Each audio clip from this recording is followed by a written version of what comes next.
दुनिया में जल्द खत्म होगी दो ध्रुवीय व्यवस्था। चीन को क्लीन बोल्ड कर भारत पकड़ रहा रफ्तार।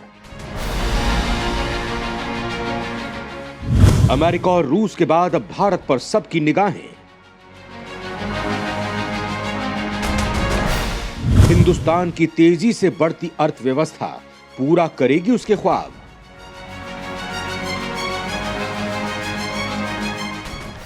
नरेंद्र दामोदर दास मोदी, जी हां, वो नाम जिसने हिंदुस्तान को एक नई पहचान दिलाई है, उसे ऊंचाइयों की एक नई बुलंदियों पर स्थापित किया है। इसी का नतीजा है कि आज दुनिया में भारत का लोहा माना जा रहा है। उसकी हर बात को वजन दिया जा रहा है। दुनिया के हर बड़े मुद्दे पर उसकी राय ली जा रही है। ये सब संभव हो पाया है केवल और केवल नरेंद्र मोदी की दूरदर्शी सोच और कुशल नेतृत्व के कारण। दोस्तों, जब से पीएम मोदी ने देश की बागडोर संभाली है, हिंदुस्तान का रुतबा ही बदल गया है। आज विश्व में उसका जो ऑरा है, कुछ समय पहले तक नहीं था। इसी का नतीजा है कि भारत आज रूस और अमेरिका के बाद विश्व में तीसरी धुरी बनने की ओर अग्रसर हो चुका है। हालांकि कुछ समय पहले तक चीन इस मुकाम पर पहुंचने की कोशिश कर रहा था, लेकिन जैसे ही भारत इस रेस में उतरा, उसकी नैया ही डूब गई। उसके सारे मंसूबों पर पानी फिर गया। चीन की डूबती नैया ने पाकिस्तान को भी मटिया मेट कर दिया है। भारत को बर्बाद करने और वहां अशांति फैलाने की दोनों की मंशा अब दम तोड़ने लगी है। विकास के पथ पर दौड़ता भारत आज दुनिया की एक बड़ी अर्थव्यवस्था बन चुका है और आने वाले वक्त में इसकी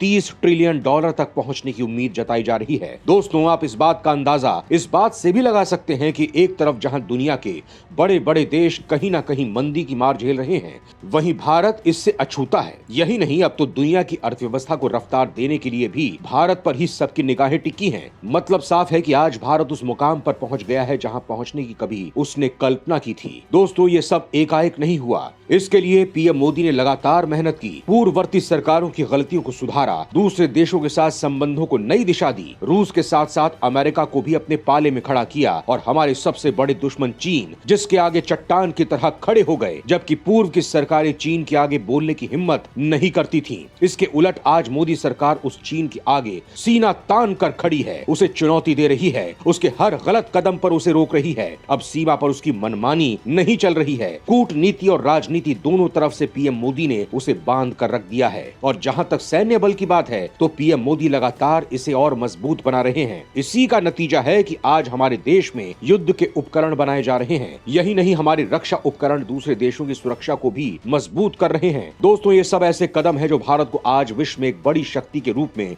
स्थापित कर रहे हैं, उसे दुनिया की तीसरी धुरी बनाने की ओर अग्रसर कर रहे हैं। मतलब साफ है कि भारत के लिए आने वाला सवेरा कुछ नया लेकर आने वाला है। आज के इस वीडियो में दोस्तों हम इसी मुद्दे का विश्लेषण करेंगे। आपको ये बताएंगे कि कैसे भारत दुनिया की एक महाशक्ति बनकर उभर रहा है और कैसे भारत की उभरती हुई अर्थव्यवस्था दुनिया के लिए रीढ़ की हड्डी बनने का काम कर रही है। तो चलिए शुरू करते हैं। दुनिया में तीसरी धुरी बन रहा है भारत। अमेरिका रूस के बाद बन रहा है तीसरी शक्ति। दोस्तों, दुनिया दो धुरी में बटी हुई है। एक धुरी पर अमेरिका है तो दूसरी धुरी पर है रूस। दोनों के बीच खींचतान साफ देखी जा सकती है। इन सब के बीच चीन ने भी अपनी शक्ति बढ़ाकर दुनिया का एक केंद्र बनने की कोशिश की, लेकिन उसकी दाल नहीं गली, क्योंकि अपनी चाल से चीन दुनिया की आंख का हमेशा कांटा बना रहा।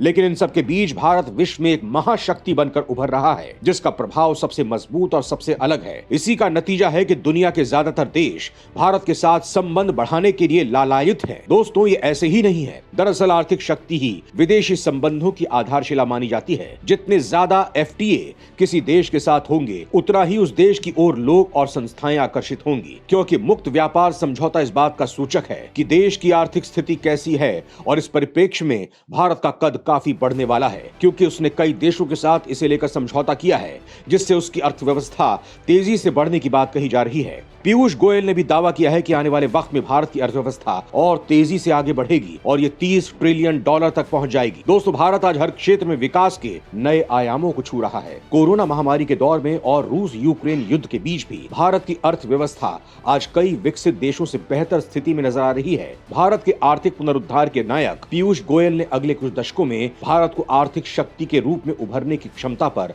अपना विश्वास व्यक्त किया है। दोस्तों, आपको बता दूं कि वर्तमान के समय मंक देश की अर्थव्यवस्था तकरीबन 3.2 ट्रिलियन अमेरिकी डॉलर है और अगले 9 सालों में इसके 6.5 ट्रिलियन अमेरिकी डॉलर पहुंचने की संभावना है। दोस्तों, ऐसे में हम सभी उम्मीद कर सकते हैं कि आगे आने वाले 30 सालों में देश की अर्थव्यवस्था 30 ट्रिलियन अमेरिकी डॉलर की होगी। हालांकि 30 साल एक बहुत ही लंबा समय है और पहले से स्थापित तरीकों के साथ सकल घरेलू उत्पादन बढ़ाने से काम नहीं चलने वाला। इसके लिए बदलाव की जरूरत है। लिहाजा भारत इस क्षेत्र में काम कर रहा है, खासकर उन क्षेत्रों में जिसमें काम करके वो अपने लक्ष्य को हासिल कर सकता है। विश्व की धुरी बनने के लिए भारत उठा रहा कदम, अर्थव्यवस्था को गति देने के लिए कर रहा कई काम। दोस्तों, अगर भारत को दुनिया की तीसरी धुरी बनना है तो सबसे पहले उसे अपनी अर्थव्यवस्था को मजबूत करना होगा, जिसके लिए उसे कुछ कदम उठाने होंगे। पीएम मोदी भी ये बात भली भांति जानते हैं, लिहाजा उन्होंने इस दिशा में कदम भी बढ़ा दिया है। जैसे सेमीकंडक्टर चिप्स, जिसकी आज दुनिया भर में डिमांड है, क्योंकि इस चिप्स को इलेक्ट्रॉनिक उपकरणों का दिमाग भी कहा जाता है। आपके मोबाइल फोन से लेकर कंप्यूटर, लैपटॉप और इलेक्ट्रिक वाहनों तक इन सब में इनका इस्तेमाल किया जाता है। दुनिया के तमाम विकसित देशों में इस समय सेमीकंडक्टर चिप्स के प्रभुत्व स्थापित करने की होड़ मची हुई है। देखा जाए तो विश्व में फिलहाल एडवांस्ड सेमीकंडक्टर चिप बनाने वाले देशों में ताइवान सबसे आगे है। सेमीकंडक्टर की वैश्विक आपूर्ति करने में अकेले ताइवान की 63% हिस्सेदारी है। ताइवान की TSMC दुनिया की सबसे बड़ी सेमीकंडक्टर का निर्माण करने वाली कंपनी है। दूसरी तरफ चीन की नजरें जिस तरह से ताइवान पर हैं, वो अमेरिका की चिंता का मुख्य कारण बना हुआ है। भविष्य में अगर चीन ताइवान पर कब्जा करने में कामयाब हो जाता है तो उसके हाथ में दुनिया की सबसे उन्नत चिप फैक्ट्रियां आ जाएंगी, जिसका सीधा असर अमेरिका पर भी होगा। ऐसे में सेमीकंडक्टर क्षेत्र में भारत को आत्मनिर्भर और सशक्त बनने की जरूरत है। आज के समय में देश सेमीकंडक्टर के आयात पर निर्भर है। मोदी सरकार इसी आयात पर निर्भरता को कम करने की कोशिशों में जुटी हुई है। इसी के चलते मोदी सरकार द्वारा सेमीकंडक्टर वाली इलेक्ट्रॉनिक सामग्रियों के निर्माण के लिए 2,30,000 करोड़ रुपए से ज्यादा का प्रोत्साहन दिया गया है। इसके अलावा PLI योजना के तहत विदेशी कंपनियों द्वारा चिप बनाने के लिए 1.53 लाख करोड़ रुपए के निवेश का योगदान दिया गया है। दोस्तों, दरअसल मोदी सरकार को भी ये समझ में आ गया है कि हिंदुस्तान को अगर विश्व गुरु बनने की ओर आगे बढ़ना है तो निश्चित रूप से इसके लिए सेमीकंडक्टर क्षेत्र में महारत हासिल करनी होगी। इसके बाद दुनिया की कोई भी ताकत भारत को आगे बढ़ने से नहीं रोक सकती है। इसीलिए सरकार भी इस क्षेत्र पर फोकस कर रही है। आपको दोस्तों बता दूं कि साल 2026 तक भारत के सेमीकंडक्टर उद्योग के 64 बिलियन डॉलर तक पहुंचने की उम्मीद जताई गई है। साथ ही 2026 तक भारत में सेमीकंडक्टर की खपत 80 अरब डॉलर को पार कर जाएगी, ऐसी भी संभावना है। दोस्तों, उद्योग के साथ साथ कृषि भारतीय अर्थव्यवस्था की रीढ़ है। अर्थव्यवस्था के सकल मूल्य वर्धित में कृषि क्षेत्र का योगदान इस वक्त 20.2% हो गया है। इसके अतिरिक्त कृषि क्षेत्र में रोजगार के आंकड़ों में भी बढ़ोतरी होती हुई दिखी है। लेकिन आज के समय में भारत में कृषि में आधुनिकीकरण का अभाव है। देखा जाए तो अधिकतर विकसित देशों में कृषि से जुड़ा 90% काम मशीनीकरण पर होता है, जिसकी तुलना में फिलहाल भारत में केवल 45 से 50% ही काम मशीनों से किया जाता है। तकनीक की कमी के कारण इसका असर कृषि उत्पादन पर भी पड़ता है। कोल्ड स्टोरेज की कमी के चलते साल 2018 में भारत को 14 बिलियन डॉलर का नुकसान उठाना पड़ा था, जो हमारे कृषि क्षेत्र के लिए बहुत बड़ी समस्या है। कृषि को प्रोत्साहन के लिए ही प्रधानमंत्री नरेंद्र मोदी ने 1 लाख करोड़ का फंड जारी किया था। इसका उद्देश्य कृषि क्षेत्र में इंफ्रास्ट्रक्चर को बढ़ावा देना था और इसी का नतीजा है कि आज भारत कृषि क्षेत्र में भी विकास कर रहा है। यही नहीं, मोदी सरकार की नीति के चलते ही इसमें FDI का रास्ता भी खुल गया है। दोस्तों, जैसा कि आप जानते हैं कि कृषि के लिए किसान मौसम पर निर्भर हैं, लिहाजा अगर मौसम की सटीक जानकारी चाहिए तो अंतरिक्ष क्षेत्र में भी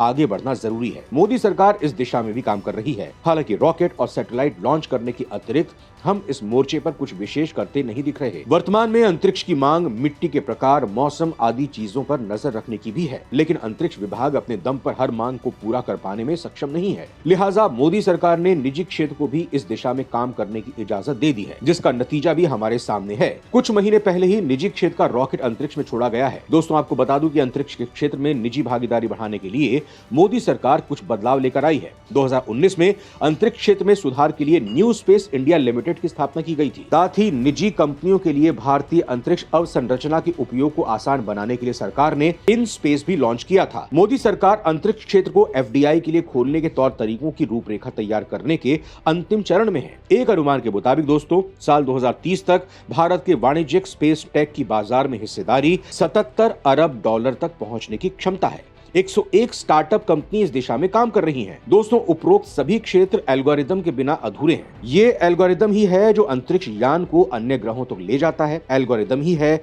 जो कृषि का आधुनिकीकरण करता है। यहाँ ध्यान देना होगा कि एआई और मशीन लर्निंग भविष्य है। एक अनुमान है कि अगर सही तरीके से इसका उपयोग किया जाए तो डेटा और एआई 2025 तक भारत की $5 ट्रिलियन की अर्थव्यवस्था में $450 से $500 बिलियन का योगदान दे सकते हैं। खुदरा, स्वास्थ्य सेवा, उपभोक्ता सामान और एग्रीटेक समेत कुछ अन्य लोगों को इनसे अत्यधिक लाभ होने की संभावना है। दोस्तों, कहने से गुरेज नहीं कि सरकार अपनी तरफ से जिम्मेदारी निभा रही है। इसी का नतीजा है कि भारत आज विश्व की तीसरी धुरी बनने की ओर अग्रसर हो रहा है।